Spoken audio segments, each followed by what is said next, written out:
আসসালামু আলাইকুম। অসুস্থ হলে বুঝে যা সুস্থতা আল্লাহর কত বড় নেয়ামত। গত কিছুদিন আসলে অনেক অসুস্থ ছিলাম, এখন একটু আলহামদুলিল্লাহ আগের চেয়ে একটু ভালো আছি। আসলে অসুস্থ হওয়ার মাঝে আমি কিছু জিনিস উপলব্ধি করলাম। অসুস্থ হওয়ার আসলে মাঝে মাঝে আমি 2 দিন অক্সিজেন দেওয়া লাগছে,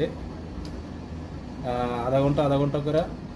আসলে একদিন আধা ঘন্টা অক্সিজেন দেওয়ার প্রায় 156 রিয়ালের মতো নেওয়া হয়েছে, যেটা বাংলাদেশে প্রায় 1600-1700 টাকার মতো পড়ে। আসলে চিন্তা করেন, একটু খেয়াল করেন, আধা ঘন্টার জন্য যদি বাংলাদেশে 1500 টাকা হয়, তাহলে আমার এতটুকু বয়স পর্যন্ত মহান আল্লাহ পাকের কাছ থেকে